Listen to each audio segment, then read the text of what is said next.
안녕하십니까. 2000년 이후 부산의 인구 감소율이 전국 최악의 수준이란 건 알려진 사실입니다.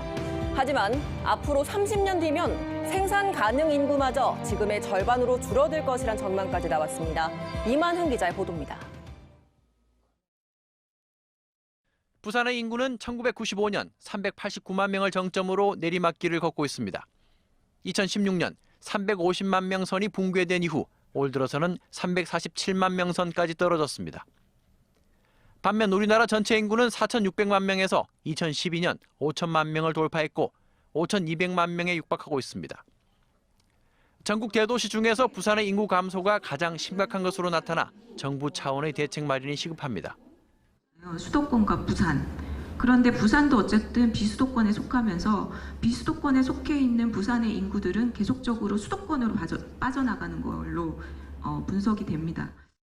2000년부터 지난해까지 부산의 인구는 전라남도와 함께 가장 큰 폭의 감소율을 나타냈습니다. 인천과 경기, 제주 등이 1% 안팎의 인구 증가율을 기록한 것과는 대조적입니다. 이 기간 부산의 사망자 수는 3배 증가한 데 비해 출생아 수는 3분의 2 감소했습니다. 특히 부산의 경우 학교와 일자리를 찾아 부산을 떠나는 청년층으로 인해 30년 뒤 생산 가능 인구가 현재의 절반 수준으로 줄어들 것이라는 전망이 나왔습니다. 전국 16개 시도 중 생산 가능 인구의 감소폭이 가장 큽니다. 국가 균형 발전 차원에서의 인구 문제를 대응해야 된다는 게 핵심 내용이 되겠습니다. 그러기 위해서는 법인세라든지 그리고 소득세에 대한 지역 차등제를 인구 감소 지역에 한해서 시행할 필요가 있다고 생각합니다. 전문가들은 부산의 인구가 다시 350만 시대를 맞이할 가능성은 희박하다며 효과 없는 출산 정책 대신 과감하고 혁신적인 발상의 전환이 필요하다고 지적했습니다. MBC 뉴스 이만흥입니다. 특정 가격에 돼지갈비를 무한 제공한다는 고깃집. 한번 의심해 본 적 없으신가요? 값싼 목살을 돼지갈비로 속이거나 돼지갈비를 다른 부위와 섞어서 판매한 업소가 적발됐습니다. 김윤아 기자가 취재했습니다. 돼지갈비를 무한으로 제공한다는 한 고깃집. 하지만 냉동고를 열어보니 돼지갈비는 보이지 않습니다. 전부 목전지네. 목전지로다. 미국산 목전지. 갈비뼈가 없다. 갈비뼈나 하나도 없는데 갈비 없고. 이번엔 또 다른 고깃집. 조리장에 양념된 목살과 갈비가 함께 보관돼 있습니다. 이게 지금 목전지. 네, 맞아요. 확실한 목전지 맞죠? 네. 이쪽을 잘 열어보면 이게 이제 갈비. 주신 거. 네, 좀 끓이네. 네. 소비자분들은 이 갈비하고 이렇게 목전지하고. 이 음식점들은 돼지갈비와 목살을 5대5 비율로 교묘하게 섞어 판매하거나 아예 목살만 제공하기도 했습니다. 서울에 본사를 둔 돼지갈비 판매 전문점은 전국 수백 개의 가맹점주들에게 돼지갈비와 목살을 섞어 사용하도록 교육까지 했습니다. 목살과 앞다리살이 붙어있는 돼지 목전지가 돼지갈비보다 킬로그램당 3,000원 정도 저렴했고 양념을 하면 구분이 어려운 점을 노린 겁니다. 광고는 돼지갈비라고 광고를 하면서 실제로는 그 마진을 맞추기 위해서 무한리필 업체이기 때문에 마진을 맞추기 위해서 목살을 섞어서 판매했습니다. 또 다른 곳은 수입산 돼지고기를 국내산으로 속여 판매하거나 위생 불량으로 적발됐습니다. 부산시 특사경은 양심불량 돼지갈비 판매업소 16곳을 적발해 영업 정지 처분을 내리고 검찰에 송치했습니다. MBC 뉴스 김윤아입니다. 해양수산부가 오늘 북항 2단계 재개발 사업의 개발 방향 최종안을 발표하고 본격적인 사업자 공모에 나서기로 했습니다. 임선은 기자의 보도입니다. 문재인 정부가 국정과제에 반영한 부산항 북항 2단계 재개발 사업은 3조 원에 가까운 자본을 유치해 자성대 부두 등 일대 220만 제곱미터를 통째로 해양산업의 중심지로 탈바꿈시키는 겁니다. 해양수산부가 이 사업의 최종 개발 방향을 발표했습니다. 자성대 베이를 중심으로 3개의 거점 단지를 조성하기로 한 건데 자성대 베이에 해양 관련 금융, 비즈니스, 연구개발 시설을 집약합니다. 그리고 부산진역, 트램이 통과하는 북항의 교통 중심지 부산진 테라스를 비롯해 회의, 전시, 호텔, 쇼핑 등의 복합 개발지인 마이스, 마지막으로 문화시설 등으로 이루어진 사일로 콤플렉스가 들어섭니다. 해수부는 내일부터 이 개발 방향을 토대로 사업자 제안을 공모받고 평가, 우선 협상 대상자 지정 등의 절차를 거쳐 내년 하반기 사업자를 확정한다는 계획입니다. 개발에 대한 어떤 컨셉 배점은 좀 적고요. 재무 계획이라든지 앞으로 그 사업 관리하는 측면에서 점수를 많이 줬습니다. 북항 2단계 재개발 사업은 공공시설 용지 45%, 사업자가 매각할 수 있는 용지가 55%인데 정부의 개발 방향에 맞춰 공공성을 최대한 확보하는 사업자가 선정될지 이제 출발점에 섰습니다. MBC 뉴스 임선응입니다.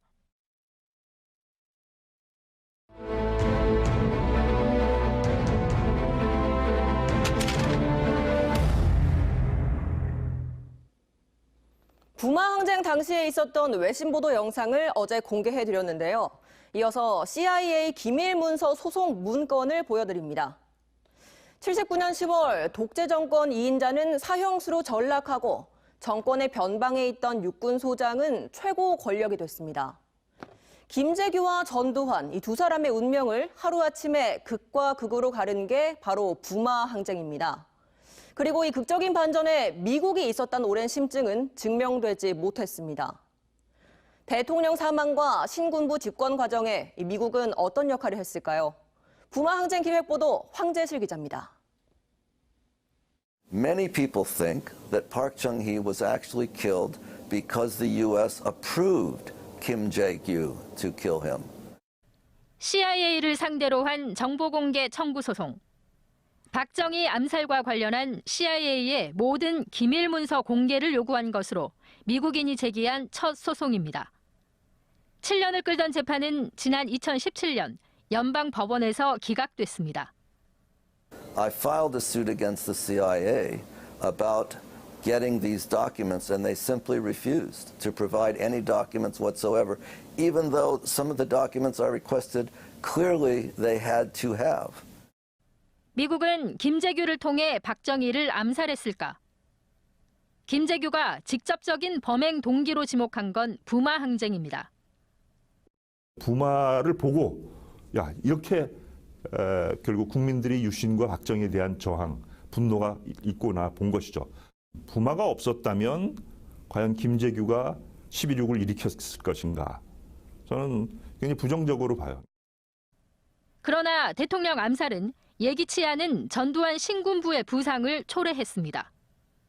정권의 변방에 있던 이들은 대통령 사망 이후 군사 반란으로 정권 찬탈에 성공합니다.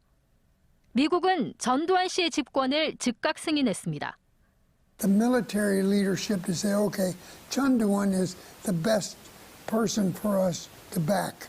He understands that dealing toughly with unrest is the best way to keep the country safe. 전두환 씨는 미국의 요구대로 핵 개발을 포기했습니다. 전두환을 중심으로 한 신군부를 미국이 인정한 중요한 원인 중에 하나, 그것 중에 하나, 딜을 한 것 중에 하나는 핵 프로그램, 그다음에 장거리 미사일 프로그램에 전부 다 포기한 겁니다. 그래서 우리나라가 핵 주권이 없지 않습니까? 미국 정부는 김재규, 전두환 사이에서 어떤 거래를 했던 걸까? 전두환 신군부의 정권 찬탈 시나리오가 막바지에 다다랐던 80년 광주 5.18. 김재규의 사형이 하필이면 이때 집행됐습니다. Why did Chun execute him during the Gwangju uprising? Clearly, Kim Jae-gyu had something to say, and Chun didn't want him to say it. MBC 뉴스 황재실입니다. 조국 법무부 장관의 사퇴와 관련해 더불어민주당 전재수 부산시당 위원장은 조 장관이 검찰개혁 과제는 완수했다고 본다며 남은 과제 추진을 위해 함께 노력하겠다고 밝혔습니다. 또 내년 총선 때 부산시당 차원에서 조 장관을 후보로 영입할 계획도 없다고 덧붙였습니다. 자유한국당과 바른미래당 부산시당은 조 장관이 사퇴하긴 했지만 임명 이후 발생한 국론 분열과 갈등에 대해서 대통령이 국민들에게 사과해야 한다고 주장했습니다. 부산 대표 기업들의 위상이 갈수록 위축되고 있는 것으로 나타났습니다. 부산 상공회의소가 금융감독원 전자공시와 신용평가사 등의 기업 정보를 토대로 2018년 매출액 전국 1000대 기업을 분석한 결과 부산 기업은 34곳에 그친 걸로 조사됐습니다. 이 같은 수치는 10년 전인 2009년 48개 기업에 비해 14곳이 준 것으로 특히 전국 매출 순위 100위 안에 든 기업은 르노 삼성차 한 곳뿐이었습니다. 지난 3월 문현동 부산국제금융센터에 문을 연 핀테크 허브센터가 핀테크 유니콘 기업 배출을 위한 공간인 유스페이스 BIFC로 본격 가동됩니다. 부산시와 BNK금융그룹은 오늘 부산국제금융센터 11층에서 오거돈 부산시장과 은성수 금융위원장, 김지환 BNK금융그룹 회장 등 관계자 100여 명이 참석한 가운데 유스페이스 BIFC 개소식을 가졌습니다. 유스페이스 BIFC에는 핀테크 블록체인 분야 36개 기업이 입주해 있으며 부산시와 BNK그룹은 이들 기업에 임대료와 인건비, 투자 지원 등을 하게 됩니다. 원전의 원자로에서 구멍이 잇따라 발견되고 있지만 전체 20기 가운데 15기는 주 증기 배관 하부에 대한 점검조차 이루어지지 않은 것으로 드러났습니다. 더불어민주당 최인호 의원이 공개한 한국수력원자력의 자료에 따르면 지난 2017년 이후 한빛 원전 5기와 고리 4호기, 한울 135기 등 국내 원전 8곳의 원자로 윗부분과 주 증기 배관에서 모두 295개 구멍이 발견된 것으로 나타났습니다. 이 가운데 주 증기 배관 구멍의 경우 점검을 마쳤거나 진행 중인 원전은 전체 20기 중 한빛 3, 4, 5호기와 신고리 1호기, 신월성 2호기 등 5곳에 불과한 것으로 드러났습니다. 제281회 부산시의회 임시회가 오늘부터 오는 25일까지 열립니다. 이번 임시회 동안 시의회는 총 74건의 안건을 처리할 예정이며 개회식과 1차 본회의가 열린 오늘은 남북교류협력특별위원회와 민생경제특별위원회 활동기간 연장의 건 등을 처리했습니다.